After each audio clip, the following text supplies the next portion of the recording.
আশিফা সুলতানা আপনাদের জানাই শুভেচ্ছা ও অভিনন্দন। আশা করছি সেই অবধি সঙ্গে থাকবেন। সাক্ষাৎকার পর্বে প্রবেশের আগেই সবার কাছে অনুরোধ, শেয়ার করে মতামত জানিয়ে সহযোগিতা করবেন। তাহলে আগামীতেও গুণীজনদের জীবন সম্পর্কে জানতে, তাদের সম্মান জানাতে ও সুস্থ সমাজ গড়ে তুলতে মানবিক সংগঠন উদয়ের পথের এই প্রয়াস সার্থক হবে। 2008 সাল থেকে যেভাবে উদয়ের পথে সংগঠনের পাশে ছিলেন বিভিন্ন মানবিক কর্মসূচিতে, আগামীতেও সমাজ সেবায়, গরিব অসহায়দের সেবায় সেভাবেই আপনাদের পাশে পাবে উদয়ের পথে সংগঠন, এই আশা রাখি।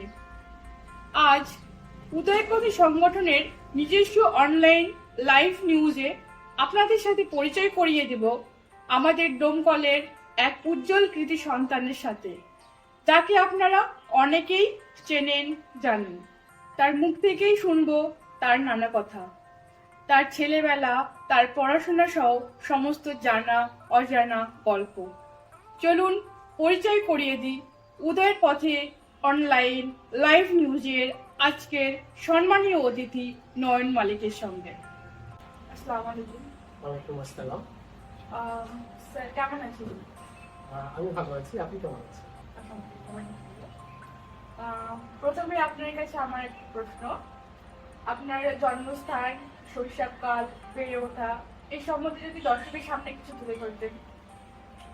আমার জন্মস্থান ডোমকলের যোগিন্দ্রা গ্রামে, প্রত্যন্ত একটা গ্রাম। সেখানে আমি বেড়ে উঠেছি। আমি শেষ পর্যন্ত ওখানে আমার বড় হওয়ার, আর পাঁচটা সাধারণ বাচ্চাদের যেভাবে গ্রামে বড় হওয়া, আমার ঠিক সেরকমই।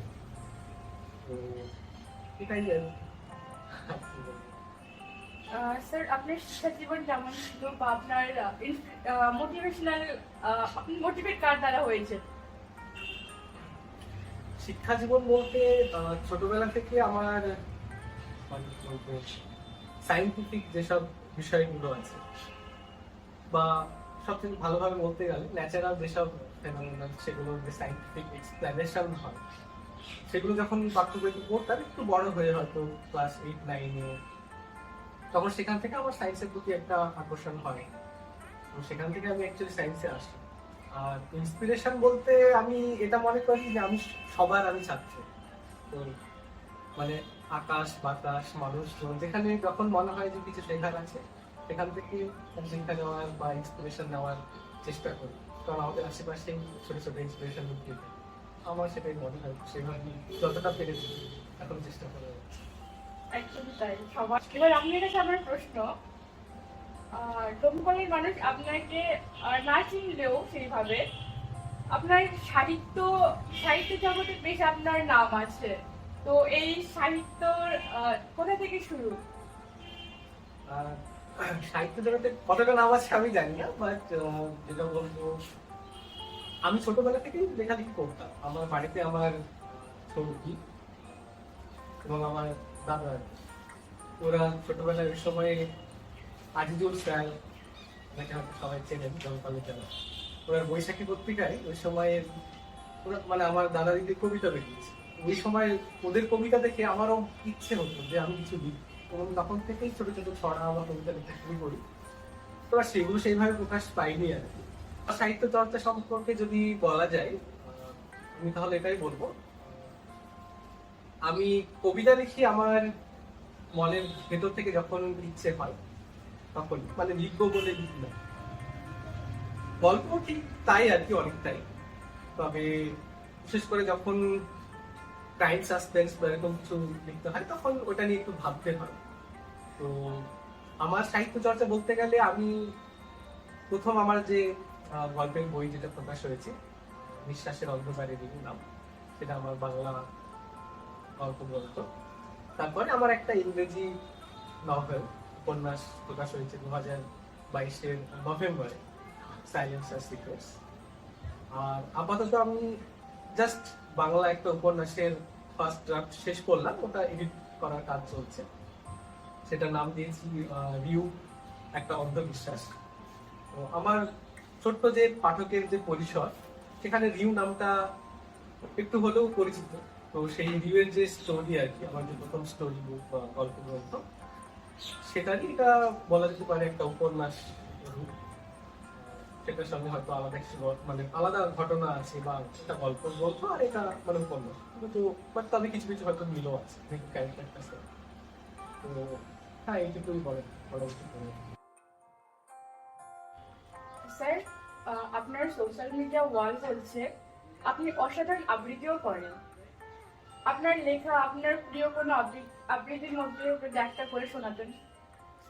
আহ, অসাধারণ কিনা জানি না, তবে একটু একটু নিজের মতো চেষ্টা করি। তো এই মুহূর্তে আমি শোনাতে চাইছি না, কারণ আমার কথা শুনে হয়তো বোঝা যাচ্ছে যে হালকা মানে ঠান্ডা লেগে আছে। তো আমি পরে অবশ্যই সুযোগ পেলে কখনো শোনাবো। আর আমার সোশ্যাল মিডিয়া আমার তো রয়েছে, আমি অবশ্যই শোনাবো কখনো পরে। স্যার, ডোমকলের একমাত্র স্বেচ্ছাসেবী সংগঠন উদয়ের পথে, এই সম্পর্কে আপনি কতটা অবগত? উদয়ের পথে অ্যাকচুয়ালি আমি প্রথমে হয়তো জানতাম না, তারপরে কিছুদিন আগে যখন জানলাম কয়েকটা পোস্টে আর কি আমার টাইমলাইনে আসে, এবং সেখান থেকে বেশ ভালো লাগলো আর কি যে উদয়ের পথে যারা কর্মকর্তারা আছেন তারা রাত বিরেতে হলে মানুষের জন্য রক্তদান করে, বা এই যে স্বেচ্ছাসেবী সংস্থা যেটা করে থাকেন আর কি, খুব মহৎ একটা কাজ। তো আমার মনে হয় এটা খুব ভালো একটা কাজ, এবং আমার বেশ ভালো লেগেছে ওদের কথা সম্পর্কে জানতে পেরে। আর স্বেচ্ছাসেবী সংগঠনের ভূমিকা কতটা সুস্থ সমাজ গঠনে আপনার মতামত? আহ, আমার মনে হয় সমাজে কিছু মানে সবার তো সব মানে ক্ষমতা থাকে না। তো কখনো কখনো মানুষের সহায়তা নেওয়া দরকার হয়। তো কারণ আমরা সত্যি কথা বলতে কি, প্রত্যেকটা মানুষ আমরা সকলের তরে, সকলে আমরা প্রত্যেকে আমরা পরে তোর একটা যে ছোটবেলা থেকে আমরা পড়ে আসছি। তো স্বেচ্ছাসেবী সংস্থা যেগুলো আছে, তো তাদের ভূমিকা সত্যি গুরুত্বপূর্ণ, অবশ্যই গুরুত্বপূর্ণ। কারণ কিছু কিছু মানুষ থাকেন যারা হয়তো সবসময় মানে সবকিছু করতে পারেন না, তখন আমাদের সহায়তা দরকার হয়ে পড়ে। সেটা আমি, আপনি বা সবারই দরকার হতে পারে। তো আমার মনে হয় এই ভূমিকা একটা মানে সুস্থ স্বাভাবিক একটা সমাজ গঠনের জন্য স্বেচ্ছাসেবী সংস্থার ভূমিকা সত্যি গুরুত্বপূর্ণ। উদয়ের পথে সংগঠন জন্মলগ্ন থেকে মানুষ সেবার পাশাপাশি সুস্থ সাংস্কৃতিক চর্চা অ্যান্ড খেলাধুলার আয়োজন করে চলেছে। এ বিষয়ে আপনার মূল্যায়ন? এটা অ্যাকচুয়ালি খুবই ভালো দিক, আমি অবশ্যই এটা অ্যাপ্রিসিয়েট করি। কারণ মানে খেলাধুলা, সাংস্কৃতিক যে চর্চা, সেগুলোও কিন্তু মানুষের যে মনের যে বিকাশ সেটা ঘটাতে কিন্তু অনেকটা হেল্প করে। তো আমার মনে হয় এটা খুব ভালো একটা বিষয় আর কি। স্যার, যতটা জানি আমরা, আপনি একজন গবেষক। হ্যাঁ, গবেষণার পাশাপাশি আপনি লেখক হিসাবেও বেশ পরিচিত। এত ব্যস্ততার মাঝে সময় পান কখন লেখার জন্য? হ্যাঁ, এটা ঠিক। সত্যি কথা বলতে কি, সময়ের মানে ম্যানেজমেন্ট, টাইম ম্যানেজমেন্টে একটু প্রবলেম তো অবশ্যই হয়। সেই জন্য আমি রোজ লিখতে পারি না, লিখিও না। আমি আসলে যখন মানে লেখা পাই আমার মনের ভেতর থেকে, কখনো কখনো লেখা পাই, ন্যাচারালি যখন আসে তখনই আর কি লেখার চেষ্টা করি ম্যাক্সিমাম সময়। আনলেস আমি যেটা বললাম সাসপেন্স ক্রাইম বা হয়তো একটা লিখছি, তখন ওই সেই প্লটটা নিয়ে হয়তো ভাবতে হচ্ছে, সেটা বাদ দিয়ে বাকি যেসব লেখাগুলো আর কি। তো সেই জন্য আর কি মানে গবেষণা আর লেখালেখি দুটো একসঙ্গে ম্যানেজ করতে ডিফিকাল্ট হয়। তো ওই কখনো কখনো লিখি, সবসময় লেখা হয়, বাট আমি এটা চালিয়ে যেতে পারি। লেখালেখি না বিজ্ঞান চর্চা, নয় মানুষের প্রিয় বিষয় কোনটা?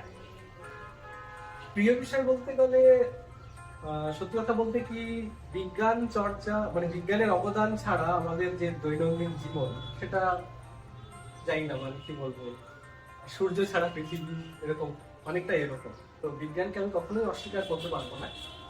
এটাও আমার একটা প্যাশন, ছোটবেলা থেকে বিজ্ঞানের প্রতি আমি প্রচন্ড প্যাশনেট। আর লেখালেখিটাও আমার কাছে মানে খুবই খুবই প্রিয়। ছোটবেলা থেকেই আমার সাহিত্য খুব প্রিয় ছিল, এবং এখনো আছে, এবং ভবিষ্যতেও থাকবে। তো আমি এখানে কোনো একটাকে চুজ করতে পারবো না, আমি একসঙ্গে মানে দুটোই পাশাপাশি রেখে চলতে চাই। আপনার লেখা আপনার প্রিয় গল্প কোনটি? প্রিয় গল্প বলতে আমি রিউ যে ক্যারেক্টার আমার গল্পের নায়িকা, তো রিউকে নিয়ে যে গল্পগুলো লিখি প্রত্যেকটাই আমার প্রিয় অ্যাকচুয়ালি। কারণ ওগুলো মানে সত্যি কথা বলতে কি মানে হৃদয়ের ভেতর থেকে আসে। তো প্রত্যেকটা গল্পই আমার কাছে প্রিয়। তো পার্টিকুলার একটা নাম সেভাবে এখন নিতে ইচ্ছে করছে না, কারণ আমার মনে হয় আমি যখন নিজে পড়ি আমার প্রত্যেকটা আমার ভালো লাগে, এটা আমার প্রিয়। এবার পাঠকদের কেমন লাগে সেটা পাঠক অবশ্যই বলবে। ইংরেজি না বাংলা, কোন ভাষায় লিখতে বেশি স্বাচ্ছন্দ্য বোধ করেন নয়নমালী এবং কেন? অবশ্যই বাংলা, কারণ বাংলা যেহেতু আমার মাতৃভাষা, বাংলায় লেখাটা অবশ্যই বেশি স্বাচ্ছন্দ্য বোধ করি। তবে ইংরেজিটাও যেহেতু অনেকদিন থেকে বাইরে আছি এবং ইংরেজিতেই বেশিরভাগ কমিউনিকেশন হয়, তো আমার উপন্যাস যেটা প্রথম উপন্যাস আর কি, প্রথম গল্পগ্রন্থ বাংলা হলেও প্রথম উপন্যাস দেখবো সেটা ইংরেজি। কারণ আমি চেয়েছিলাম ওটার যে থিম, মানে পুরুষরাও যে যৌন হেনস্থার শিকার হতে পারে, বা হয়তো পিএইচডি করার সময় একজন শিক্ষকের বা পিএইচডি গাইডের দ্বারা একজন ছাত্রীরও যে মানে কি বলবো শ্লীলতাহানি হতে পারে, বা এরকম কিছু সেন্সিটিভ টপিক, এটা আমার মনে হয়েছিল যে ইংরেজিটাই আরো বেশি কিছু পাঠকের কাছে পৌঁছানো যায়। তো সেই জন্য আমি ওটা ইংরেজিতে লিখেছিলাম। তো যখন আমি ইংরেজিতে যখন লিখি তখন ইংরেজিতে ভাবি, আর বাংলায় লিখতে সেটা বাংলায় ভাবি। এটা কাইন্ড অফ এটা অভ্যাস হয়ে গেছে, কারণ আমার যেহেতু বাইরে থাকতে গেলে ইংলিশে কমিউনিকেশন করতে হয়, আর এখানে বাংলায়। তবে যেহেতু আমি বাঙালি, তো বিশেষ করে রিয়েল যে গল্পগুলো সেগুলো বেশিরভাগই অনুভূতির প্রকাশ, বই প্রকাশ করা যায়। তো সেইগুলো হয়তো বাংলায় লিখতে বেশি স্বাচ্ছন্দ্য করি। কেউ যদি আমাকে বলে যে রিয়েল গল্প ইংরেজিতে লিখো, সেটা হয়তো আমার ক্ষেত্রে একটু ডিফিকাল্ট হবে প্রকাশ করা। বাট আমি অন্য গল্প ইংরেজিতে লিখতে পারি, কোনো অসুবিধা নেই। কিন্তু বাংলার ক্ষেত্রে যে অনুভূতির প্রকাশ যেটা, সেটা আমি বাংলা। আপনার বিখ্যাত ইংরেজি উপন্যাস সাইলেন্স হ্যাজ সিক্রেটস এর বিষয়টি অভিনব, কিভাবে মাথায় এলো আপনার? বিখ্যাত বলতে কতটা বিখ্যাত জানি না, তবে প্রথম লেখক হিসাবে বেশ ভালো, যথেষ্ট সাড়া পেয়েছি এবং বেশ ভালো ফিডব্যাক পেয়েছি, সেটা আমার বড় পাওয়া বলতে পারি। আর বিষয়টা বলতে অ্যাকচুয়ালি আমি কিছু নিউজ পেপারে দেখেছিলাম ইউএসএ কোথাও কোন একটা ছেলে ধর্ষিত হয়েছে। তো সেখানকার যে কমেন্ট সেকশন, সেটা খুব মানে উইয়ার্ড ছিল, তো অদ্ভুত রকমের কমেন্ট ছিল। তারপরে এদিক ওদিক অনেক কিছু কিছু ছোট ছোট ঘটনা, মানে অনেক বছরের এক্সপিরিয়েন্স বলতে পারি, মানে নিজস্ব কোনো এক্সপিরিয়েন্স সেভাবে হয়তো নয়, কিন্তু মানে আশেপাশে যে দেখা, তো সেগুলো দেখেই আমার মনে হয়েছিল যে কিছু একটা এরকম লেখা উচিত, যে ছেলেদের বা পুরুষদেরও যে যৌন হেনস্থা হতে পারে। তবে এটা আমি একটা নিউট্রাল পার্সপেক্টিভে লিখেছি। সেক্ষেত্রে শুধু ছেলেদের কথাই নয়, মেয়েদের যে যৌন নিপীড়নের যে সব সমস্ত কিছু, সেটাও একটা সাসপেন্স ক্রাইম বা ক্রাইম সাসপেন্স বলবো, ক্রাইম সাসপেন্স হিসেবে লেখার চেষ্টা করছিলাম, তাতে ভালো লাগে। তো এই যে আশেপাশের মানে ঘটনাগুলোই আর কি উদ্বুদ্ধ করেছে। এখন অবধি কি কি বই লেখা হয়েছে? এখন অবধি আমার দুটোই প্রকাশিত মানে বই। একটা বাংলা গল্প গ্রন্থ নিঃশ্বাসের অন্ধকারে ভিউ, আর একটা ইংরেজি যেটা বললেন সাইলেন্স হ্যাজ সিক্রেটস। তো একটা উপন্যাস, একটা গল্প গ্রন্থ, আর একটা লিখছি, মানে লেখা শেষ হয়ে গেছে, এডিট চলছে, বাংলা উপন্যাস, রিভিউ একটা অন্ধবিশ্বাস নাম। তো আমাদের তো তাহলে এটা আমার সেকেন্ড উপন্যাস হবে আর কি, বাংলায় প্রথম। আপনার কাছ থেকে পাঠক আগামীতে কি কি পেতে পারে? আপাতত তো আমার বাংলা যে উপন্যাস সেটা প্রকাশ করাটাই আমার মানে প্রধান উদ্দেশ্য। তারপরে আরো কিছু গল্প, কিছু প্লট মাথায় ঘুরছে, সেগুলোতে বিভিন্ন সামাজিক দিক তো অবশ্যই রয়েছে, পরিবেশের দিকটাও রয়েছে। তো আমি পুরোপুরি এখনই মানে বলতে চাই না, তাহলে সাসপেন্সটা নষ্ট হয়ে যাবে। তবে আরো প্ল্যান আছে কিছু। প্রিয় দর্শক, আমরা জানতামই না আমাদের ডোমকলের কৃতি সন্তান নয়ন মালিক একজন সুলেখকের পাশাপাশি একজন বিজ্ঞানী। এটা আমাদের ডোমকলবাসীর কাছে, সকলের কাছে অত্যন্ত গর্বের। আমরা উদয়পথী সংগঠনের পক্ষ থেকে অবশ্যই প্রতিটা কৃতি সন্তানকে, যারা ডোমকলকে সমৃদ্ধ করেছে এবং ডোমকলকে দেশের মানচিত্রে উজ্জ্বল করবে, তাদের সম্মান জানাবো গভীর শ্রদ্ধার সঙ্গে। অনেকেই জানে না, বা হয়তো অনেকেই জানে, নয়ন মালিক বিদেশে গবেষণা করে। তো আপনি একটি গুরুত্বপূর্ণ বিষয়ে গবেষণা করছেন, এই বিষয়টা যদি বিস্তারিত দর্শকের সামনে তুলে ধরতেন। আমার গবেষণার বিষয় হচ্ছে আর্টিফিশিয়াল ফটোসিনথেসিস বা কৃত্রিম সংশ্লেষ। আমি একটু এক্সপ্লেন করি যাতে দর্শকের বুঝতে সুবিধা হয়। গাছেরা যেমন মাটি থেকে জল শোষণ করে, তারপরে বাতাস থেকে কার্বন ডাইঅক্সাইড নেয় এবং সূর্যের আলো দিয়ে আমাদের জন্য অক্সিজেন এবং কার্বোহাইড্রেট যেটা তৈরি করে এনার্জি সোর্স হিসেবে। তো আমরাও ল্যাবে চেষ্টা করছি বিভিন্ন ম্যাটেরিয়াল বানাতে। গাছের পাতার মতো হয়তো সেটা কাজ করবে, যেটা ক্লোরোফিল করে। তো সেই ম্যাটেরিয়ালস দিয়ে জলকে স্প্লিট করে অক্সিজেন এবং হাইড্রোজেন তৈরি করে। তো এক্ষেত্রে আমাদের যাতে দু রকমই কাজ হয়, অ্যাটমসফিয়ার থেকে কার্বন ডাইঅক্সাইড নিয়েও সেটাকেও কনভার্ট করা হয়, আবার শুধু জল থেকেও হাইড্রোজেনটাও আলাদাভাবে সেপারেটলি মানে প্রোডাক্ট হিসেবে ইউজ করা হয়। তো এবার হাইড্রোজেনটাই হচ্ছে মেন জ্বালানি হিসেবে ইউজ করার পরিকল্পনা ভবিষ্যতে। আপনার যে গবেষণার বিষয়, যে বিষয়ের উপর আপনি গবেষণা করছেন, এই গবেষণার বিষয় থেকে মানুষ কি কি উপকার পেতে পারে আপনি মনে হয়? হ্যাঁ, এবার এই যে প্রচন্ড গরম, এখন বোঝা যাচ্ছে যে আমাদের আশেপাশে প্রচন্ড গরম থেমে যাচ্ছি। আজ থেকে হয়তো 7-8 বছর কি 10 বছর আগেও কিন্তু এতটা গরম ছিল না। আমরা যখন ছোটবেলায় ছিলাম অনেকটাই কম ছিল। তো আমরা মানে হাড়ে হাড়ে টের পাচ্ছি যে বিশ্ব উষ্ণায়ন বা গ্লোবাল ওয়ার্মিং এটা কিন্তু হচ্ছে। তো এটা থেকে বাঁচার উপায় কি? এখন তো এই অবস্থা, আজ থেকে হয়তো আরো 5 বছর কি 10 বছর পরে আমাদের অবস্থা খুবই শোচনীয় হবে এবং আমরা হয়তো মানে কি বলবো, পরিবেশটা এমন বাজে অবস্থায় পৌঁছে যাবে যে আমাদের বেঁচে থাকাটাই খুব মুশকিল হয়ে যাবে। তো আমাদের যে গবেষণার উদ্দেশ্য সেটা হচ্ছে এই যে পরিবেশ দূষণ হচ্ছে, আমি যে কার্বন ডাইঅক্সাইডের কথা বলছিলাম, কার্বন ডাইঅক্সাইড মেইনলি তো জ্বালানি থেকে হয়। আমরাও যেমন কার্বন ডাইঅক্সাইড ছাড়ি, তেমনি জ্বালানি বা যেসব ইউজ করি আমরা, পেট্রোল ডিজেল বা যে কোনো কিছু পোড়ালে কার্বন ডাইঅক্সাইড তৈরি হয়। তো সেই কার্বন ডাইঅক্সাইডটা গ্লোবাল ওয়ার্মিং বা গ্রিন হাউস গ্যাসের যেটা, সেটা মেন একটা কম্পোনেন্ট। তো সেইটা পরিবেশের থেকে বা অ্যাটমসফিয়ার থেকে সেটা কমানো হচ্ছে আমাদের উদ্দেশ্য। তো তার জন্য কি করতে হবে? তার জন্য আমাদের অল্টারনেট সোর্স অফ ফুয়েল বা মানে অন্য কোনো অচিরাচরিত জ্বালানির উৎস আমাদের নিয়ে আসতে হবে। তো সেই হিসেবে আমরা হাইড্রোজেনটাকে আনার চেষ্টা করছি। এটা ওয়ার্ল্ড ওয়াইড সব জায়গাতেই রিসার্চ চলছে, তো আমরাও আমাদের মতো চেষ্টা করছি এবং বেশ ভালো রেজাল্ট পাচ্ছি। তো পরিবেশের বা মানুষের উপকার বলতে এটাই, কারণ এটা নিড অফ দা আওয়ার। আমি বলবো এই যে গরম বাড়ছে, এটা অ্যাকচুয়ালি এটা পৃথিবীর জ্বর বলা যেতে পারে। পৃথিবীর টেম্পারেচার বেড়ে যাচ্ছে, তো আমরা চেষ্টা করছি সেটাকে কিভাবে কন্ট্রোল করা যায়, অল্টারনেট কিছু আবিষ্কার করে। আপনার দৃষ্টিতে গবেষণা আসলে কি প্রথাগত ডাক্তার ইঞ্জিনিয়ার না হয়ে গবেষণাকে কেন বেছে নিলেন আপনি? এটা খুব ইন্টারেস্টিং একটা প্রশ্ন। এটা অনেকেই ছোটবেলায় যখন কেউ ভালো রেজাল্ট করে তখন সবাই বলে ডাক্তার ইঞ্জিনিয়ার হবে, বা মেনলি এই দুটোই বলা হয়। তো গবেষণা কেন? সত্যি কথা বলতে কি, গবেষণা হচ্ছে উইদাউট রিসার্চ ডাক্তার ইঞ্জিনিয়ার এগুলো তো হয় না। যেমন আমি একটা এক্সাম্পল দিচ্ছি।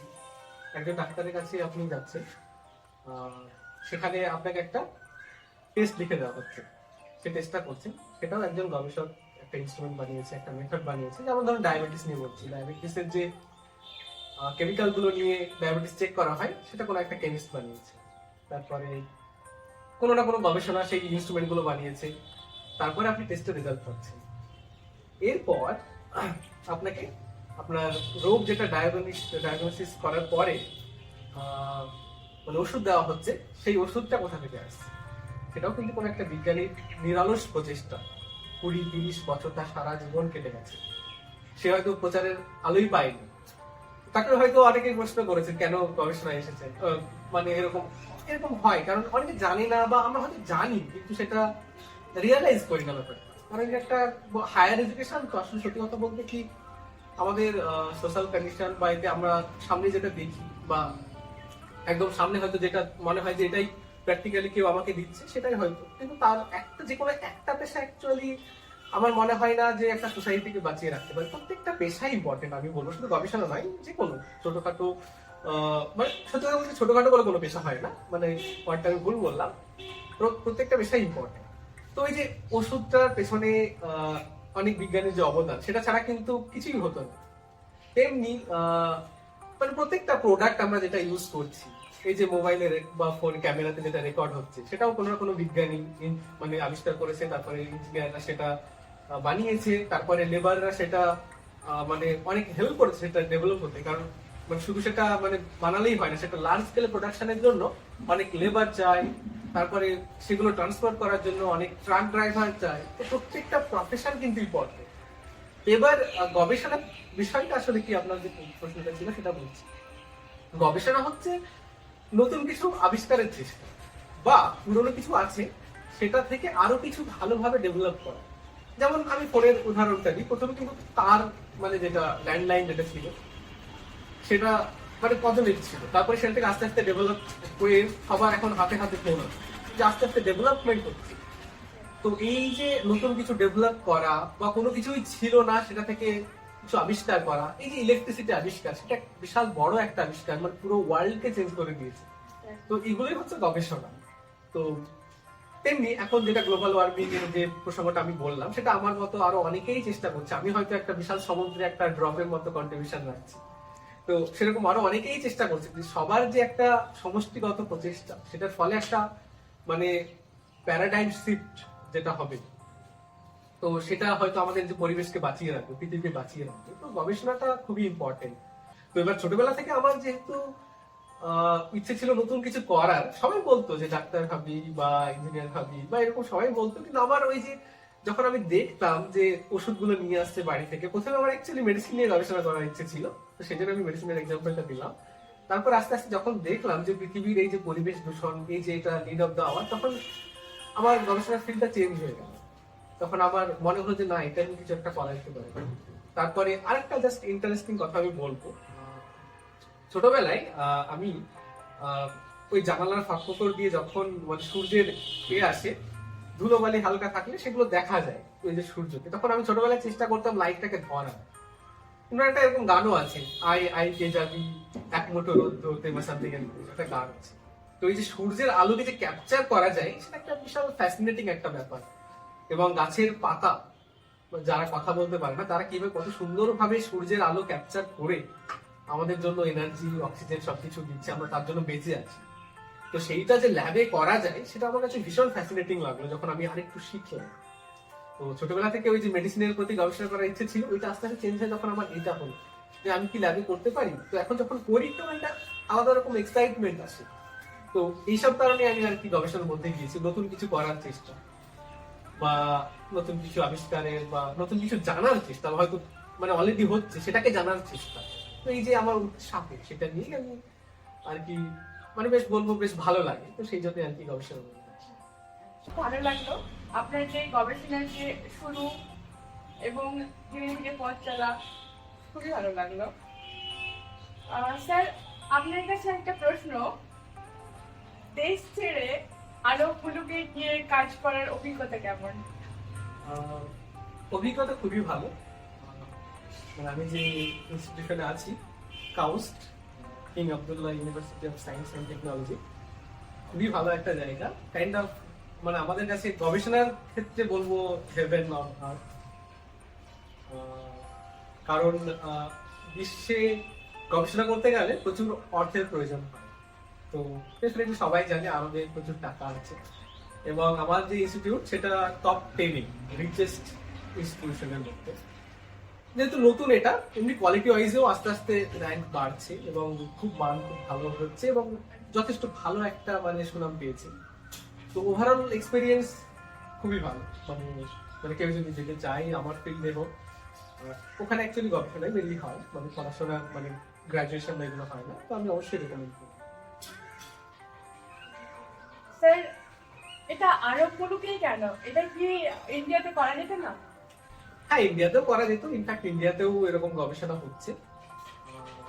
ইনফ্যাক্ট আমার যে পিএইচডি গবেষণা, সেটাও কাইন্ড অফ মানে সেম ফিল্ডেই আর কি আমি এটা করছি। তবে হ্যাঁ, মানে আমাদের ফিল্ডে পিএইচডি পরে পোস্ট ডক্টরেট করাটা একটা ট্রেন্ড, এবং এটা দরকার হয়। মানে আমি যদি ইন্ডিয়াতে ফিরে কোনো ফ্যাকাল্টি পজিশন বা ইন্ডিয়াতে কোনো রিসার্চ ইনস্টিটিউশনে যদি জব করতে চাই, তো একটা এক্সপিরিয়েন্স দরকার হয়, ফরেন এক্সপিরিয়েন্স।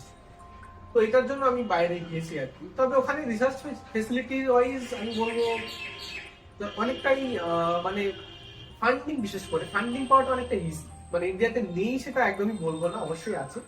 তবে ফান্ডিং পাওয়ার যে মানে পসিবিলিটি বা মানে কি বলবো ইজ অফ মানে গেটিং এ ফান্ড, এটা অনেকটা বাইরে ইজি। সেটা আরব হোক কি ইউরোপ কি আমেরিকা, ইনফ্যাক্ট ইউরোপ আমেরিকা থেকে এখন আরবে হয়তো আরেকটু বেশি, কারণ ওরা এই ফিল্ডে বিশেষ করে এনার্জি ফিল্ডে প্রচুর ফান্ড বা মানে কি বলবো দিচ্ছে এখন। তো সেই কারণেই যাওয়া আর কি। এবং একটা সময় আমি ফিরে আসবো, এটাও প্ল্যান। স্যার, এই যে আপনার দেশের বাইরে বিদেশে গিয়ে গবেষণা করতে যাওয়া, আপনার কি এটা মনে হয় না এটা দেশীয় মেধার নিষ্কাশন? একটা দিক দিয়ে ভাবতে গেলে হয়তো হ্যাঁ। এবং কেন আমি হয়তো বললাম, কারণ আমাদের মতো অনেকেই আছে যারা দেশে ফিরে আসবে বা আসার ইচ্ছে রাখে। আমি যেমন ইচ্ছে রাখি এবং আসতে চাই। তো সেই ক্ষেত্রে হয়তো যে মেধার মানে নিষ্কাশন যেটা, সেটা হয়তো বা ব্রেন ড্রেন যেটা বলে, সেটা হয়তো হবে না। বরং আমার হয়তো ওখানকার যে আরো এক্সপিরিয়েন্স আমি পাচ্ছি, সেটা হয়তো সেখানকার টেকনোলজি, সেখানকার যে এক্সপিরিয়েন্স, সেটা আমি হয়তো এখানে এসে আরো ইনপুট দিতে পারবো। যেমন আমি হাইড্রোজেন নিয়ে যে গবেষণা করছি, তো সেটার যে নতুন টেকনোলজি আমি শিখছি, আমার ইন্ডাস্ট্রি পার্টনার আছে, তো সেটা আমি ইন্ডিয়াতে এসে যখন সেই রিলেটেড জব করবো, তখন সেটা অনেকটা ইজি হয়ে যাবে। তো সেই ক্ষেত্রে হয়তো সেটা হবে না, বাট ইন্ডিয়াতে এখন জব মার্কেট যেমন বা চাকরির যে অবস্থা, তো সেই ক্ষেত্রে যদি ভাবতে চাই তাহলে অবশ্যই ব্র্যান্ডেড। কারণ অনেকেই ভালো যারা বাইরে প্রচুর স্কোপ, সেখানে বাইরে গিয়ে সেট আপ হয়ে গেছে। এবং আমি হয়তো যদি সুযোগ না পাই ইন্ডিয়াতে, খুব সহজে হয়তো আমাকে হতে পারে, যেটা আমার ইচ্ছার বিরুদ্ধে। কারণ আমি ইন্ডিয়াতে ফিরে এসে বাড়ির কাছাকাছি, পরিবারের কাছাকাছি কোথাও একটা ভালো গবেষণা করতে চাই, এরকম প্ল্যান। তো সেক্ষেত্রে হয়তো তখন যদি না আসতে পারি বা কোনো কারণে অসুবিধা হয়, কোনো ভালো অপরচুনিটি পাওয়া, তখন সেটা হবে। দেশের বিজ্ঞানীরা যেন নিজের দেশেই কাজ করতে পারে, তার জন্য কি কি আরো ডেভেলপ করলে ভালো হয় বলে আপনি মনে করেন? এটা বেশ ভালো একটা প্রশ্ন। সত্যি কথা বলতে কি, আমাদের দেশে সায়েন্স অ্যান্ড টেকনোলজি বা মানে ওভারঅল রিসার্চ অ্যান্ড ডেভেলপমেন্টে যে ফান্ডিং, সেটা কিন্তু খুব কম। মানে আমাদের টোটাল জিডিপি এর 0.7%, মানে 1%-এরও কম, যেটা অন্যান্য দেশে অনেকটাই বেশি। চীনে যেমন যদি বলি, সেটা হয়তো 3.5 বা 4 এরকম কিছু একটা নাম্বার আছে, আমার এক্সাক্ট মনে নেই। ইউএসএও তাই। তো বাইরের যারা একটু উন্নত দেশ বা যারা চাইছে নতুন টেকনোলজি আবিষ্কার করতে, তাদের যে রিসার্চ ফান্ডিং বা রিসার্চের প্রতি যে সরকার ফান্ড দিচ্ছে, সেটা অনেকটা বেশি। তো আমাদের দেশে কিন্তু সেটা এখনো অনেকটা কম। তো আমার মনে হয় রিসার্চ ফান্ডিংটা একটু বাড়ানো উচিত, তবেই আমরা নিজেদের দেশে নিজেরা নতুন কিছু আবিষ্কার করতে পারবো আর কি। এবারে নয়ন মালিকের কাছে একটু ভিন্ন ধরনের প্রশ্ন করব। নয়ন মালিক গান ভালোবাসেন? হ্যাঁ, অবশ্যই গান ভালোবাসি। গান মনে হয় সবাই ভালোবাসে, আমার খুব ভালো লাগে। এবার সব রকমের গান হয়তো শোনা হয় না, বাট ভালো লাগে, আমার যেগুলো পছন্দ হয় খুব শুনি। কিছুদিন আগে সোশ্যাল মিডিয়াতে গান বিষয়ক একটা লেখা ভাইরাল হয়েছিল। সেই লেখার পরিপ্রেক্ষিতে বিখ্যাত গায়ক নচিকেতা কিছু লিখেছিলেন। সেই বিষয়টা যদি দর্শকের সামনে বুঝিয়ে বলতেন। আমার মনে হয় ওটা নিয়ে কথা না বলাই ভালো, সেটা অলরেডি হয়ে গেছে। মানে অ্যাকচুয়ালি নচিকেতা বাবুর একটা গান রাজশ্রী, সেটা সুর পুরোপুরি একটা বিদেশি গানের নকল আর কি। সেটাই আমি বলেছিলাম, সেটা লোকজন ভাইরাল করেছিল আর কি, শেয়ার করে সেটা। তো সেটা নিয়ে আর কি উনি একটা মন্তব্য করেছিলেন যে শুনেছি তো কি হয়েছে। তো সেটাই মনে হয় এটা নিয়ে বেশি আলোচনা না করাই ভালো, নেগেটিভ একটা দিক। তো গঠনমূলক কিছু নিয়ে আলোচনা করাটা বেটার বলে মনে হয়। বিতর্কমূলক বিষয়কে এড়িয়ে যাওয়াই ভালো। হ্যাঁ। আমরা বিতর্কমূলক বিষয়কে এড়িয়ে যাচ্ছি। যদিও আমাদের আজকের যে আলোচনার বিষয় সেখানে রাজনীতি না, তবু বর্তমান সময়ে যে রাজনীতি চলছে, সেই রাজনীতি বিষয়ে আপনার কি মতামত? বর্তমান সময়ে যে রাজনীতি চলছে, আমার মনে হয় কোথাও না কোথাও গিয়ে সেখানে পরিবেশ, শিক্ষা, স্বাস্থ্য, আমাদের যে বেসিক নিডস, সেগুলো নিয়ে যে কথা বলা বা তার সঙ্গে হয়তো জবটাও আছে, বেকারত্ব সমস্যা বা এগুলো, সেগুলো মনে হয় কোথাও খুব কম। বিশেষ করে পরিবেশটা তো একদমই নেই, মানে খুব কম কম দেখা যায় আর কি এটা। তো আমার মনে হয় যারা মানে আমাদের রাজনৈতিক নেতারা আছেন তাদের একটু ভাবার সময় এসেছে পরিবেশ নিয়ে, পরিবেশ, শিক্ষা, স্বাস্থ্য এগুলো নিয়ে, এগুলোর উপরে ভোট হোক বা এগুলোর উপরে মানে বেশি কাজ করা হোক। আমি এটাই বলবো, এটাই মনে হয় উচিত সবার করা। তবেই অ্যাকচুয়ালি সার্বিক মঙ্গল হবে। এটা তো পরিবেশ বা এইসব তো আমার আপনার বা কারো বলে পার্সোনাল কিছু হয় না, গোটা পৃথিবীর, গোটা সমাজে।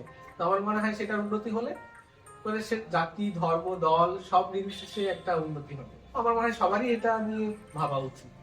বর্তমানে যারা পড়াশোনা করছে বা যারা হায়ার এডুকেশনে যেতে চায় তাদের উদ্দেশ্যে আপনি কি বলবেন? তাদের উদ্দেশ্যে বলবো অবশ্যই নিজের মধ্যে যে অজানাকে জানার কৌতূহল সেটা ধরে রাখা, সেটা যে বিষয়েই হোক না কেন, সায়েন্স কি আর্টস বা যে কোনো সাবজেক্টই হতে পারে সেটা। তো আমার মনে হয় সেটা খুব ইম্পর্টেন্ট। তো সেটা থেকেই যেমন কেউ একজন হয়তো গবেষণায় যায়, বা প্রত্যেকটা প্রফেশনকে আমি যেমন ইম্পর্টেন্ট বলছি, সে যে প্রফেশনই হোক না কেন, ডাক্তার, ইঞ্জিনিয়ার, কৃষক বা এমনি নর্মাল হয়তো কোনো লেবার বা যাই হোক না কেন, সেখানে নিজের যাতে 100% দেয়, সেটাকে ভালোবেসে করে, আমার মনে হয় সেটাই বেশি ইম্পর্টেন্ট। তো পড়াশোনা যারা করছে তারা, তাদের উদ্দেশ্যে আমি বলবো যে বিষয়বস্তুটা বুঝে একটু পড়ার চেষ্টা করলে মনে হয় ভালো হয়, মানে সেটাকে ভালোবেসে পড়া। আমার মনে হয় এটুকু বলারই আছে। নয়নমণি বলতে চাইছে আমরা যেন রোড লার্নিং কে দূরে সরিয়ে আমরা যেন আন্ডারস্ট্যান্ডিং ভাবে আমরা পড়াশোনা করি। হ্যাঁ। এখন নয়ন মালিকের কাছে আমরা খুব সংক্ষিপ্ত প্রশ্ন উত্তর জানার চেষ্টা করব। আপনার প্রিয় রং? প্রিয় রং অ্যাকচুয়ালি আমার সব রঙই ভালো লাগে, তবে সাদা বলতে পারি, শান্তির প্রতীক। সাদা আমি পরে এসেছি। সেকেন্ড প্রিয় রং কোনটা হতে পারে? সেকেন্ড প্রিয় রং আমার নীল, আকাশের রং। তবে অ্যাকচুয়ালি ভালো লাগে মোটামুটি সব রঙেই, হয়তো সবসময় ভালো লাগে। প্রিয় ফুল কি? রজনীগন্ধা, আচ্ছা, মানে আমার এটা অত্যন্ত প্রিয়। আচ্ছা। এর পিছনে কোনো কাহিনী আছে? না, আমার সুগন্ধটা খুব ভালো লাগে। আচ্ছা। প্রিয় ভ্রমণ কেন্দ্র? ভ্রমণ কেন্দ্র বলতে সত্যি কথা বলতে কি আমি ঘুরেছি কিছু কিছু, মানে বাইরের কিছু কিছু দেশ ঘুরেছি, যেমন তুর্কি, ইউএসএ গিয়েছি, ইউকেও গিয়েছি, তারপরে ইউএই। তো এইগুলোর মধ্যে আমার তুর্কি খুব ভালো লেগেছে।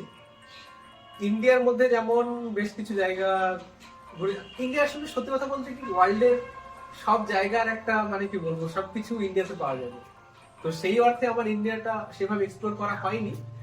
আমার কাশ্মীর যেমন যাওয়ার খুব ইচ্ছে আছে, গোয়াটা খুব ভালো লেগেছে, গিয়েছি। তবে ইনফ্যাক্ট আমাদের দার্জিলিংও খুব ভালো জায়গা, যেখানে যাইনি, আমার হয়তো নেক্সট প্ল্যান আছে। মানে ইন্ডিয়াতে আমার প্রচুর ঘোরার জায়গা আছে, যেটা আমি শর্ট লিস্ট করে রেখেছি, বলতে যাবো। আচ্ছা। ফুটবল না ক্রিকেট? ছোটবেলাতেই ক্রিকেট খেলতাম আর কি, মানে মোটামুটি মানে পাড়ার ক্রিকেট যেটা হয়, তো ক্রিকেট বেশি প্রিয়। প্রিয় দর্শক, আমরা জেনে গেছি নয়ন মালিক ক্রিকেট প্রেমী। সচিন না সৌরভ? দুজনেই, তবে আমি বলবো সচিন। স্বপ্ন দেখেন? হ্যাঁ, স্বপ্ন তো অবশ্যই, আমার মনে হয় সব মানুষই স্বপ্ন দেখে। স্বপ্ন না দেখলে আমার মনে হয় বেঁচে থাকাটা যায় না। তো সবার স্বপ্ন দেখা উচিত। ডোমকলে কি স্বপ্ন আছে আপনার?